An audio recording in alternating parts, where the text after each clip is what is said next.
Yo, guys, what's going on? Lucky Raid is back again so soon after talking about the manga. Oh my god.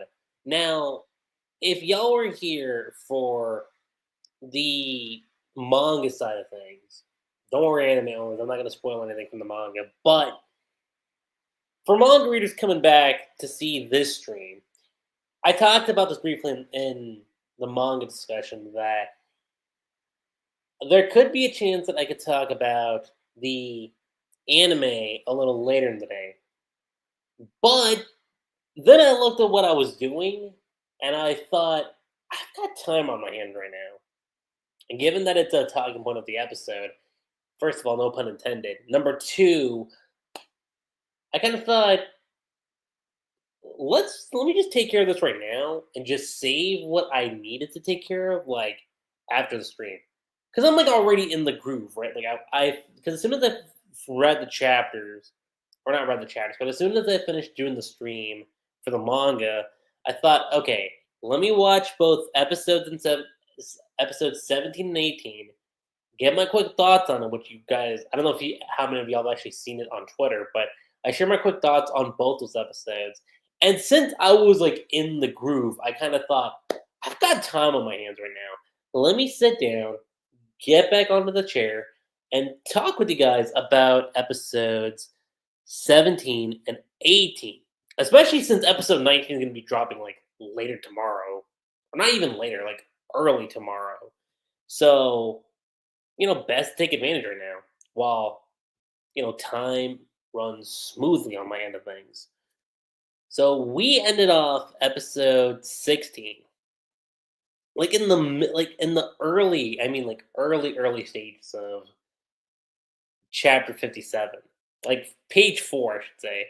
And we continue off, actually, even before that, before we even continue on with where we left off from the ending of the last episode, we get an Omaki adaptation, which, again, as far as the Fairy Tale 100 Years Quest anime goes, I love these, okay? The fact that we're getting these Omakis adapted, and Fairy Tale has been no stranger to that. Omakis have been adapted in the past for Fairy Tale, but the fact that we're actually getting them, like as a part of the episode, like before we get to the meat and potatoes of what is actually covered, I think is really cool. And plus, this Omaki in particular actually fit really well with episode 17 because it's all about Brandish, okay? Brandish is like, in town, in Drazel, doing what she's doing. She hears about, well, okay, number one, she's riding a roller coaster, which I thought was actually kind of adorable. And number two, she kind of thought, okay, my work here's done. I'm going to go off and do whatever. Then she hears about the parfait and thought, I need to check this parfait out. And then she's just chilling because all of a sudden these people that were here just vanished. And at first I kind of thought, okay, that's cute. And I remember seeing that in the volume when I got my hands on it. But then seeing how that kind of played a part now in the anime, very similarly to the manga, was neat. But let's actually build up to that. So, getting from where we left off with Natsu, sweating, taking a deep breath from Aldoron, beating him up in the corner. He says, I don't know why, but you've got less magic, don't you? And then you cut over to the right hand, and you see what's going on with everyone else, with Mira Jane, with Lucy. And also we get a Stardress mix, another Stardress mix too, which is Aquarius and Scorpio, which really cool. I do like that we're getting some Scorpio love, but I need to be real. I need to see just base Stardress Scorpio, okay? Like that's what I want to see. Like, do you guys understand how long it's been since we've actually had the Scorpio Stardress? Like, it's got a very ninja girl like vibe to Lucy, and we only saw it once. And that was during Alvarez, which again was really amazing to witness. But I'm just like, come on, like we need more. Like it's cool that we're getting the other star dresses involved, and yes, this is the closest we've gotten to seeing the Scorpio star dress again. But I'm just saying, she looks real badass in the Scorpio star dress, the base Scorpio star dress. So I'm hoping, like even right now, like this isn't a huge spoiler, but like even right now in the manga for Year's Quest, Lucy hasn't not even really used base Scorpio star dress in like forever. Like since the cross fusion between Aquarius and the Scorpio dress. Like this is the only time she's technically, used the Scorpio dress. But I mean, Hero, Ueda, I'm just saying right now, give us base Scorpio star dress again because Lucy's badass with that outfit on. I'm just saying. But regardless, Lucy's doing what she's doing. And then of course you got Mock out. Having those thoughts that he always has. Sand and water magic combined. And Lucy pulling off a really cool move, using the Aqua Storm. And then you're seeing everyone in the corner, Jet and Droid also going like, whoa, way to go. Rough and sexy and strong. That's obviously Mockout talking. But this takes too much magic. And it's Lucy just, falling to the ground from being super exhausted. Then you have Kana saying, we can beat them back, but they just keep coming. Then you've got Mira Jane and Lisana saying, we need to take out the mean body. Then you have Elfman's, screaming out to Gray, and you have a pretty cool moment, I would say, between, Gray and Juvia. This is a really, really cool moment between the two of them, where they both team up, very similarly to how they kind of teamed up in Alvarez and in the Dragon Cry movie. Here we go, Juvia. She's saying, Ray, you stand before Aldoron's strength, and the strength in the gray body shall crush all beneath it. You're seeing what happens with these Aldoron Titans, because that's what they are. They're like Aldoron Colossal Titans. Like the size of these things look very, very similar to that. Very similar. I don't feel a thing. Some ladies just can't be crushed. That's that's what Gray says. And Juvia's like, Juvia's body's made of water. Water nebula. And like I said, Lucy had a really badass moment. Juvia now was having a really badass moment. I mean, this is awesome to see. You believe water will harm a tree? Trees absorb water. Eek! As like Juvia's being taken out, Gray's screaming her name. Oh, she's being absorbed by someone else right in front of Juvia. Is this what they Oh my god, is this what they call being cockle? And Gray reaches out to Juvia. She does the same thing, screaming out her name. And then, the Aldoron core absorbs her. Ah, good clean water. Water power absorption. You give Juvia back. That's what Gray is saying. Like I just see he's trying to run over. And then he goes on to do Water Ray. But Gray counters attacks with Ice Make Lance. I think you're seeing what's going down. Can't attack him while he's got Juvia. Gray summon. Just ignore Juvia. As if I could. And Juvia's like, Gray? Well, what is this girl to you, human? Your strength? Is that what she is? And Gray says, yeah, that's right. She's my strength to live. And let me just say this right now. This part was hilarious. I'll like usually when you see stuff like this, especially in the middle of a serious fight, it can be a little like, bro, really? Like at a time like this? But given with how Fairy Tail is, with how the series likes to be, especially like during moments like this, it is kind of adorable. Not gonna lie, kind of adorable seeing, Juvia getting all, hard-eyed. Then when that strength vanishes, and he's like, "Oh, that's hot. Wait, what? What is this?" She's turning into boiling water, and Juvia is getting like super, super flustered. I mean, to like no avail. Juvia is Gray's strength to live, and Gray's like to take it easy, Juvia. Which, by the way, I should say right now, that is where chapter 57 ends up. That's where the ending off point is for that. But then chapter 58 is titled Ice and Water. And there's again, not like with the anime. It's not like with the manga where chapter ends and like there's like a hard cut. No, this one just smoothly transitions into the next phase in the manga, and you see what's happening. And Gray's just like Juvia, and she's like Gray, and this hold up, not Gears, because okay, so I remember Aldoron, I remember Gears. Let me keep this in mind. Metro, there we go. I was trying to keep this in mind. But yeah, Metro. Metro's like, hot, hot, hot, hot, hot. Curse you. Juvia, stay calm. You don't know what he might do to you. And again, Juvia is like in her own little headspace. Super, super headspace, I should say. And Gray's like, cool your jets. And that's when Gray thinks, wait a second, cool. Juvia, I'm gonna borrow your body. And she's like, it's yours to do with as you please. And Gray just answers like, Juvia freeze.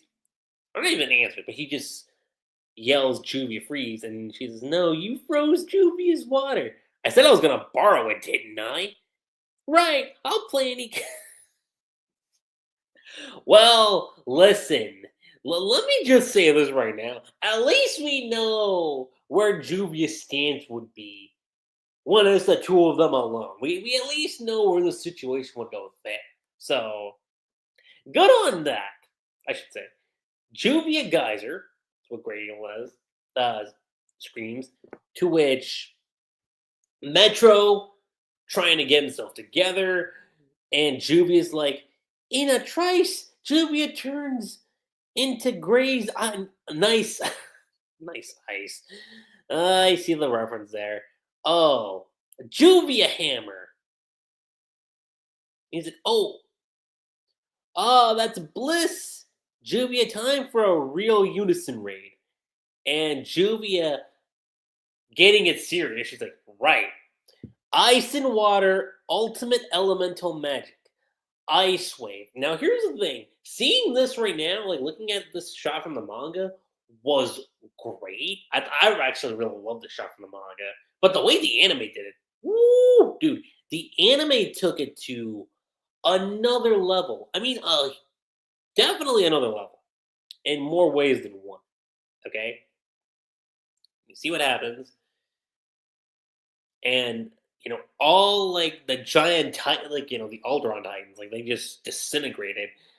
Lucy and Kana both know trees like the golems, and then you have Thunder Legion saying they're disappearing. So we did it, and then Aldoron takes note of that and says, "Even Metro has been eliminated." To which we go over. You had this nice, again, very cutesy, groovy moment. Pretty amusing, actually. It is honestly a really amusing moment between the two of them. And Grace is like, just come on, get it together. Like, I'm not going to repeat what I said the first time around. And Juvia is still just like, oh, come on. Look, I like, what was it to you again? Just say it. Just admit it. Like, she's doing it in a real playful way. It's like, at first, it kind of starts off, with the whole, like, like super, like, deep, heavy, like in awe, the way how Juvia is. But then, like at this point, Juvia, like says it in like a very, you know, curious, cutesy manner, where she's like, "Oh, hey, come on, just say it. What was it?" And Grady says, "I'm glad you're safe." And this shot, like I said, manga wise, amazing. Anime? I mean, y'all should know the answer to that. Perfection. Definitely perfection. And, they run off. Let's get back to the others. And Ju says, right. And then you have Lisana talking to Elephant saying they must have defeated the main body. Knew they would do it. That's the power power of love for you. Town looked better though. Yeah, it's busted though. I hope everyone made it out in time. That's Levy talking to Jet and Joy. Come to think of it, I never asked where we were. That's Panda Lily talking. To which they say, yeah, or why we're dressed in this. And Lucy's just like, it's a long story. And off in the corner, this ties back to the Almaki, by the way, with Brandish. You're on top of a dragon, and then they just notice Brandish like just chilling off in the corner. A town built on a dragon. I came here to taste the famous Aldoron parfait. What an inconvenient turn of events. And Lucy's like, Brandish? One of the Spriggan 12? And Romeo's like, but they broke up already. And Connor's like, what the hell are you doing here? I told you. Hey, think you could do something about this dragon? And they're like, if it were so that easy, we would have done it by now. And Brandish just says, seems my command will work on such a powerful target. I'll enlarge one of you just to get rid of this thing. And the Thunder Legion's like, wait, that's ridiculous. And Elfman says, a man always ought to be at his biggest. And she's like, yeah, but that's great and all, but the thing's the size of a mountain. And Brandish's like, hey, remember what they called me? Brandish Nation Destroyer? And Lucy's like, oh yeah, right. Of course I remember that. But not just anyone will do. We're talking about a dragon here. Everyone looks towards Gajil, and Gajil's like, wait, me? This is where we cut back over to Gears and Jellal. And he's like, you're better than I thought. And Jalal's like, this stings. It's strong. All right, playtime's over. And, Jellal takes note of that and just says, it's magic. It increased. Take a good look at that body of yours. And it's like, got gears like embedded like over his cloak and of course over his outfit. I've worked out the formula for your death, and the gears do not need you. And that pretty much concludes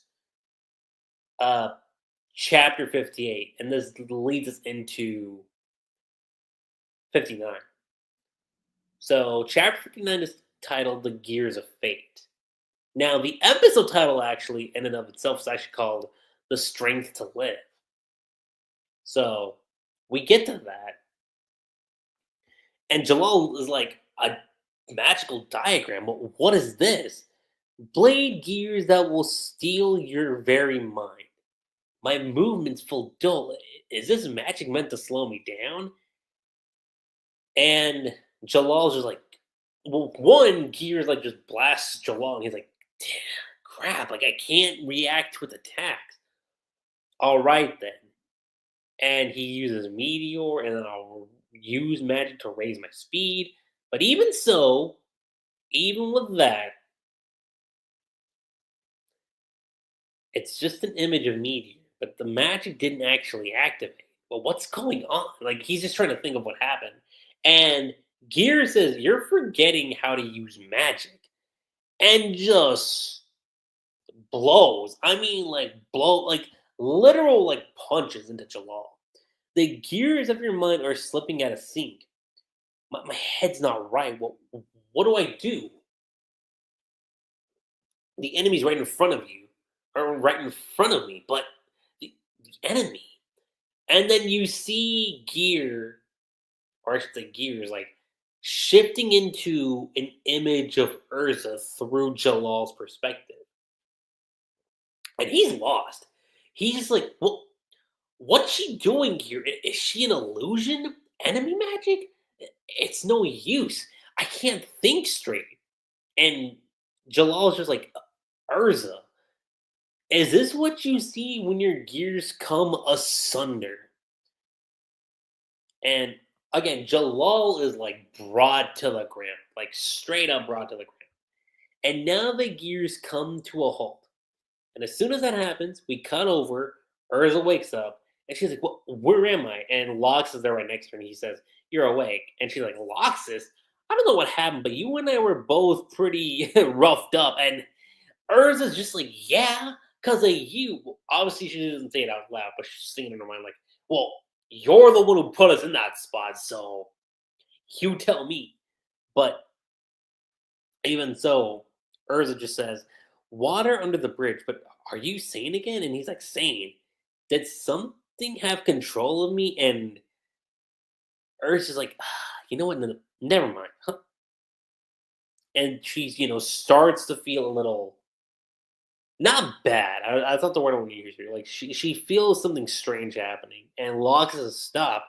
You're not going anywhere in that shape." And Urza says, "But I can feel Jalal's magic. I I have to go." And I love how smooth Locks is being right here. He just says it so casually. Your boyfriend can take care of himself. And she's like, "What? My what? No, we're not. It's not like that. I we no. I swear we aren't." And again, Locks doesn't interrupt the moment, obviously, but you can just tell from his expression. He's like, "Girl, like I know you have it in for Jalal. I know he's your future man to be. Take it easy. It's fine." Like that's the look. I know you're worried about him. He's gonna be fine. To which, you know, Urs is looking off in the distance and just thinking about Jalal, and we cut back to the fight between him and Gears. Consciousness fading. I'm going to die at Urza's hand. Now, keep in mind, he's fighting Gears, but to him, he feels like he's fighting against Urza. Maybe it's what I deserve after all I've done to her. And as soon as that happens, a voice comes into the scene, okay? You have the gears turning, okay? What looks like gears eventually kind of become like clocks, right? And then a voice just kind of pops in saying, "How long are we going to keep harping about that? The witch's sin is gone." And here's the thing. As soon as I saw the orb, like I already knew, number one, because hey, I read the manga, but number two, as soon as she popped up, I was like, "Oh shoot, dude, best girl." Okay, not just best girl, but one of the best girls in the series. Someone we haven't seen in a long time.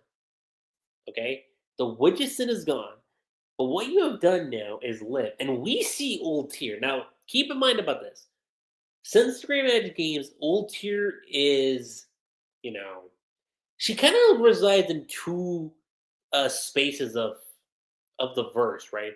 Like her physical body is that of an old lady, which is a, you know, consequence of what happened when she used, you know, her, the time of magic, arcane. But what we came to find out in Alvarez is that she now rests within the fabric of time and reality, which that's how we've always seen Old Tear as, like from how she was, since the 7 year time skip, like she's maintained that form, which again, it's always amazing to see Old Tear. Okay, it's always amazing. And what was I gonna say? Jalal's just like, Old Tear? Your mind and body have both been magically stopped. Time is not flowing, which means this is a world of distorted time. It's happened before, and in a place like this where time is stopped, I can exist. That's what Old Tear says. And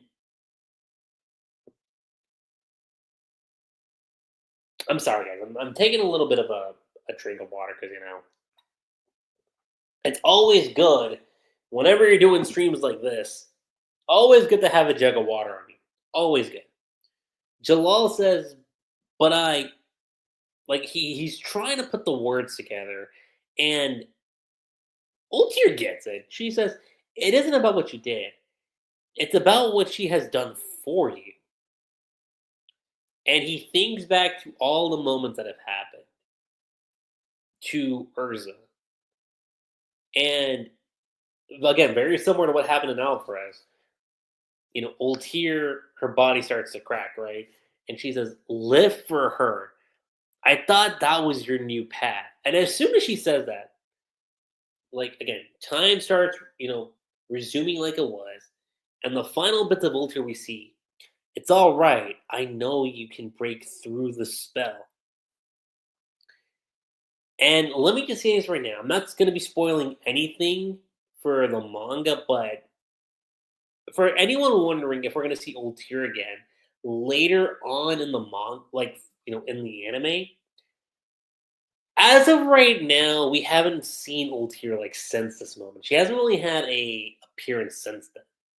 Although it is actually funny that because both her Jellal and Merity, the three of them formed Crime Sorcier. So it's actually kind of funny thinking about this right now and thinking, Crime Sorcier kind of had an involvement in the manga recently, and I talked about that in the manga discussion stream that I did earlier in the day, but also in the anime, kind of having a similar case too. Like the timing of both the chapters of the manga coming out and getting the anime episodes, it's interesting. It's honestly super, super interesting. The timing of everything. It kind of shows you that Hero likes to work out things in certain ways when it comes to releasing the episodes of the anime and of course releasing the content in the manga. And how they kind of parallel one another, but also how they kind of contrast one another too. Like that just stood out to me. I was like, okay, man. But getting back on point to the episode. So Jellal puts it together. Guilt is at the root of this magic. Stir up the self-hate to paralyze the mind. Unfortunately, I've settled things with her. But then he sticks his hand out, and then you have a thought projection pop up. Okay, and it's not just any thought projection. You get the return. Not okay. So number one, we got Ultir, but we have another return. Okay, the return of Seagrain. Woo, dude, we get the return of Seagrain, the man who took on my guilt. And Gears is like, wait, a thought form? You displaced my magic onto another personality? And Jalal's just like, you're already inside my spell, and you shall be judged by the 7 stars. Grand Chariot. Like I said, Ueda did a phenomenal job displaying this in the manga and the anime. Taking it to a whole nother level, okay? Taking it to a whole other level. Just brilliant.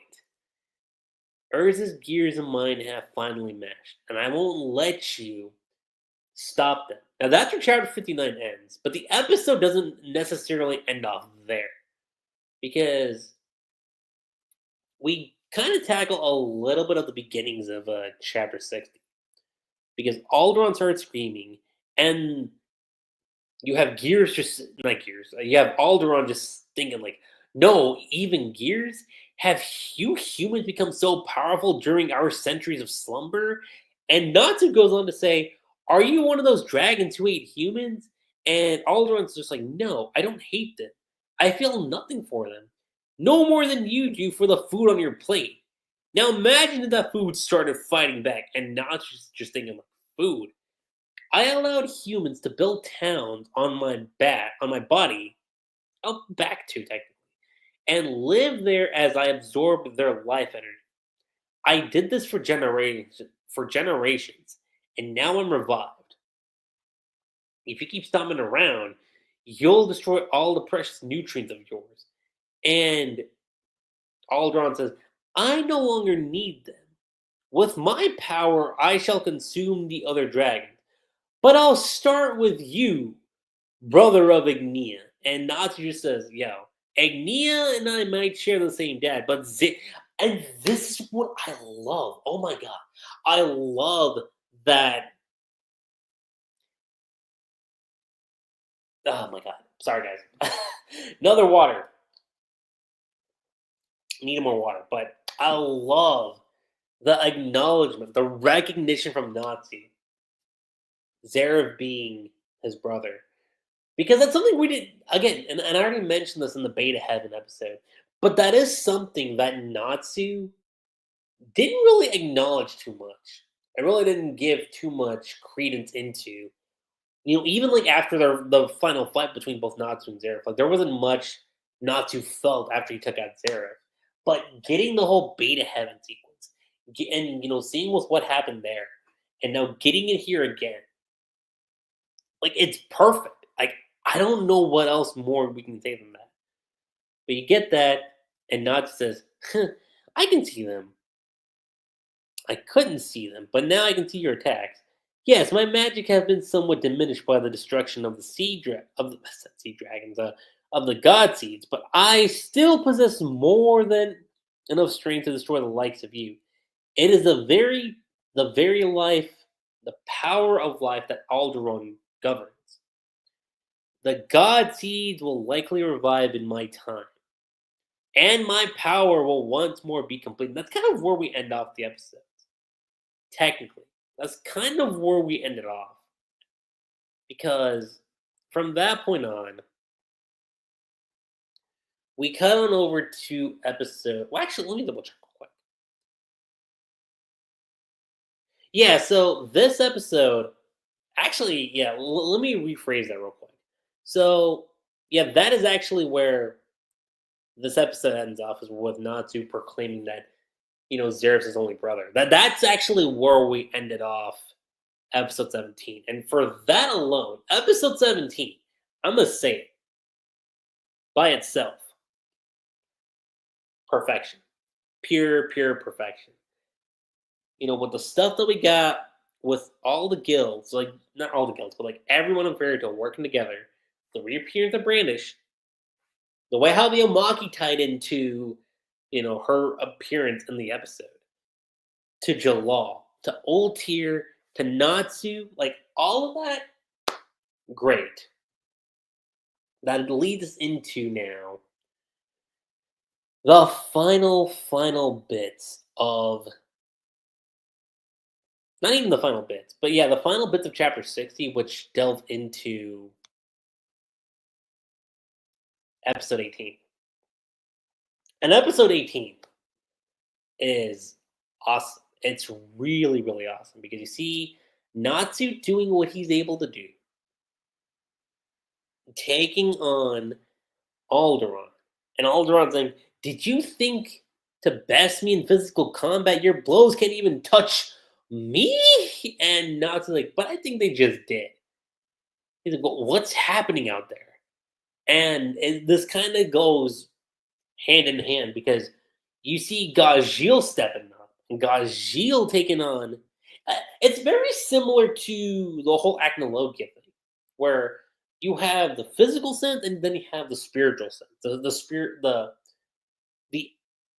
yeah, the spiritual life form and the physical life form. It's kind of like that in a sense, where while Gajil's doing damage to Aldoron's like main body, that's kind of affecting like the main core of Aldoron, his subconsciousness, and Levy's a bit taken aback, and well, she's laughing actually, and Lucy's like, you don't have to force yourself to laugh, but he's too big to believe, and Lucy's just looking at Brandish like just chilling, just eating. Well, why not make him even bigger? Not possible. Even with my magic, he's already pushing the limits as it is. He's only able to last like this for 3 minutes, and that causes everybody. I mean, everybody to like just kind of freak out. Like, wait, 3 minutes? That's it? Just like that's it. That's all we're able to do. And even with that, Gajil is able to do what he does best: stand up and take on Aldoron. At least the main body of Aldoron. To which then you have the seed itself saying, "So, human, you desire the wrath of the gods. Then allow me to show you my forest of swords." That leads us into uh, chapter 61. Forest of swords. You're seeing the attacks go through. Nods is kind of taken aback by what's going on, but he's able to dodge a lot of them. Savor this never-ending dance of swords. And like, even though Natsu gets pierced, you see what's going on with Gajil, and the main body of Aldoron's like really like you see spikes coming out from it, and Jet and Joy are like, it's raining thorns. And while Gajil looks like he's about to take damage, like really about to bite the bucket, I should say, Brandish then, decreases. Well, number one, time ran out, I should say. So time ran out, and Gajil saved. Super lucky, by the way. Super, super lucky that he did not leave Levy, a single parent. Let me just say that. He's super lucky he did not leave Levy as a single parent. Oh, to which you have her saying, "Are you okay, Gajil?" And he's like, "I don't know. I don't know how, but yeah." And Pantaloon says, "Couldn't finish the job, huh? What was I supposed to do against a monster that size?" Well, Gajil says. And Brandish says, "Oh, I think you did something. Huh? It stopped moving.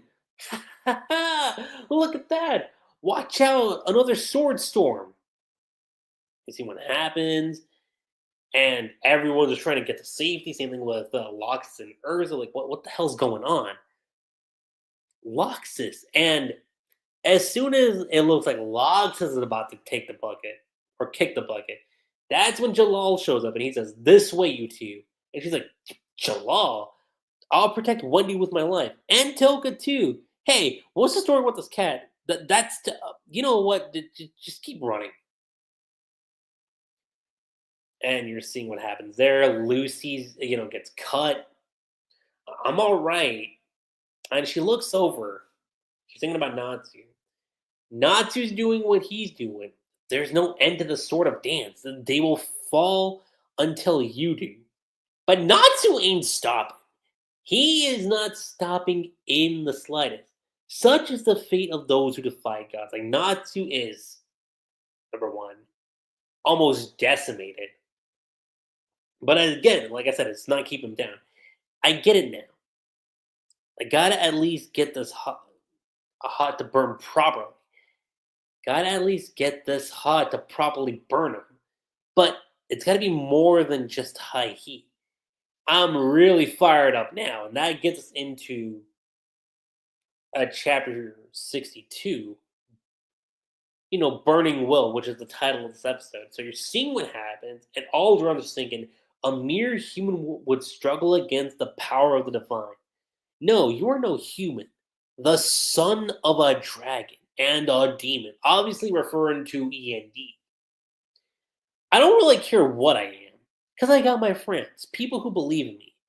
And love the shot here that as soon as he says that, we get a little cut back to Lucy. And then it cuts back to him. "I'm me, Natsu Dragneel of Fairy Tale." And again, seeing this from the manga was amazing. But like I've been saying, anime's been taken it to a whole nother level. I mean, a huge, definite other level. And Alderon's like, "A mere human using the power of a dragon? Your place is to serve as our food. You are at least 100 years too early to even dream of challenging a god." And he's like, "It's been 100 years? All those mages ruined trying to destroy you over that time, their sacrifices have accumulated over a century. And now I'm here. That's what Natsu says. But Aldoron says all humans are merely nutrients for us, servants. And they'll always will be, they'll always shall be. Get it correctly here. No matter how many years pass by, that will not change. Humans will never best dragons. But Natsu says, how many humans have you murdered in your time? He's like, I cannot say. Who bothers to remember how much food they've eaten? But the population of the towns built upon me over these 100 years has been around 300,000. All of them faithful to me, offering up their lives to me, and all of them utter fools, believing they could be happy when they were nothing but sustenance. And now all humans shall bow before me. I shall feast upon all of them. And he makes this whole grand speech, to which Natsu says, I'm actually kind of glad, relieved in most ways, that you turned out to be such a jerk. Yeah, you pissed me off. Mercphobia was a good guy. We all agreed if the five dragons gods turned out to be decent, we wouldn't fight them. But there's nothing decent about you. You don't even value human life. And you're planning to hurt more people? So I'm going to stop you here and now. And Aldoron's like, a logic and convenience. Do humans not kill animals to consume them? In order to live, yeah, but just to kill everything like you?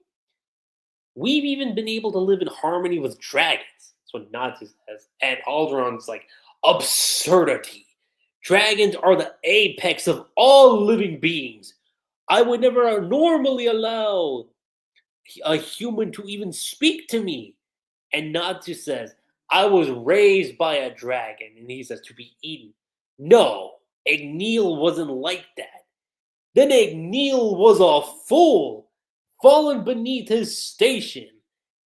And as soon as he says that, he should have regretted it, okay? Aldoron, in more ways than one, should have regretted his statement because Natsu says Igneel was the king of the fire dragons, great and proud. And Aldoron's just like, Igneel's fire again? No, this is different. The Atmos flame? Ignea too?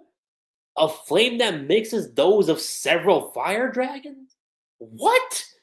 And Natsu screams, it's my flame. Dragon Slayer's secret technique. Purgatory slashing dragon fire. Oh shoot. Okay, number one. Manga wise, I've been a broken record about this throughout this entire stream. Manga wise, amazing. Anime wise though, woo, dude. Talk about another level. Talk about another level. Everyone's noticing this. Impossible that I should burn this power of yours. Will you consume the whole world in flames? Kind of an ominous feeling, actually. The way he says it like that. He's like, will it consume the whole world in flames? And you know what? That could come back to play a part in the manga. Because for those of you that don't know, and I'm not spoiling anything, but Hiro did recently say that this current arc in the manga for Fairy Tail Hunter's Quest is going to be a more serious arc. So that line of dialogue could very well play a part. Very well could. We just gotta wait and see. But let's see here. You see what happens there. Aldoron's down. Like even Urza points out, he's like, Aldoron, did he do it? Lucy screaming, Natsu, it's coming down. Run away. If it makes an enemy of the guild, then yeah, that ends off chapter 62. Now you get chapter 63. And first of all, I do want to say that I completely understand the sentiments for anyone who thought this. For a moment, I actually thought we were going to get this too. I really did. And it is a missed opportunity, I want to say. And that's the cover page of chapter 63. Celebration and Dreidel. That's the chapter title. But you see Gajil there. You see Loxus, Gray, Juvia, Urza, and Lucy's there. Just, embracing Natsu. Just super relieved that he's fine. And it's something a lot of us had kind of speculated that we could have probably gotten in the anime. Like, say, after this part in the manga where Natsu destroys Aldoron, we could have probably seen him pull up, being like super worn out, and then Lucy just does the shot that she's doing right now, which is like just putting her arms around him. And the fact that we didn't get that, like I said, is a missed opportunity. It's a super big missed opportunity. But even so, I mean, again, it does kind of suck that we didn't get this. Again, it's a cover page. But the fact that it was a cover page and that it's like immediately after Natsu defeating Aldoron, I mean, you could have easily slipped this in. Easily, you could have slipped this cover page in as a part of the episode. You really could have, I mean, think about it. The Brandish Omaki was able to find a way to be in. So I think you could have actually had this be a part of this particular episode, at least to me. But anyway, cutting over to where we are, Wizard Gil Magia Dragon, and you see Elf Sirion, and he's like, Aldoron, they even sealed away him. How powerful wizards have grown these past 100 years. A bright new era is dawning. Then you cut over to the volcanoes, and you see Mia. And he's like, that's how it be, Natsu. Now burn hotter. Hot enough to sear this entire world. Then you cut over to the Black Moon Mountain, and you see the gorgeous Celine. And she's like, oh my. They even got sweet little Aldo. What a shame. And here I thought using that white mage would make things more interesting. Maybe I should take this world for myself after all. Then you cut over to Diablos, and you see the Guildmaster. Alderon's return to soil, or the wood, or whatever. Doesn't matter. Neither sounds very appetizing. And everyone's just like, again, this whole point here, because this is very, very brief. Scullion's there, Mr. Madmel's there, Kiria's there too. Neighboru, Dragonized and has been missing since. And Wraith is dead, Shaw. And Kiria's just like, he was already dead to begin with. And the Guildmaster just says, like, and here are the three of you. Come running home with your tails between your legs. I'd call it pathetic, but bad luck played its part. Fairy Tale played its part. We underestimated them. I'm sorry to say, we've since learned they're the strongest guild in Ishkar. Every member is a formidable fighter. And she's even thinking, like, that damn lightning guy. And Madmole's just like, love at first sight, cha. I'm in love, all right. I'm going to eat him up. I swear. Listen, for any Lox and Kiria fans out there, that is your biggest treat, okay? That is your biggest treat right now with the anime, because I can only imagine someone like going into the anime, just like going into fanfic and going like, that just gave me a good idea. Our next target will be Celine, the moon dragon. I hear she's quite beautiful. I won't forgive another failure from you. Bring her to me, or else. Oh, when I'm sending Suzaku with you, and Maddenmole's just like, oh, what? One of the Dark Dragon Slayer Knights. Suzaku the Scarlet Dragon. Now bring me the feast I crave. Bring me the flesh of a dragon god. And then you get a little narration of what's been going on from Lucy then. Several kilometers to east of Drazel, or where Aldoron was, is a small town called Dramil. Oh my god, that's actually kind of funny thinking about it. What the hell? It was established by the government to keep an eye on Aldoron. After the Wood Dragon God's destruction, a large military force arrived there. We managed to take a look. We managed to make it look like we didn't know anything about the Aldoron situation. The master and the other guild members are all here with us. Basically, Lucy's saying they were all just sightseeing. Um, Makara trying to make use of this whole situation. I'm like, wow, so we were under the control of the White Mage, and this is where we get the whole revelation from Happy and Toka, not Toka, but Happy and Carla admitting, like, look, what happened here? Toka, the White Mage, they're two separate entities. We split them all off. They're both unconscious. And, just explaining that whole situation to them.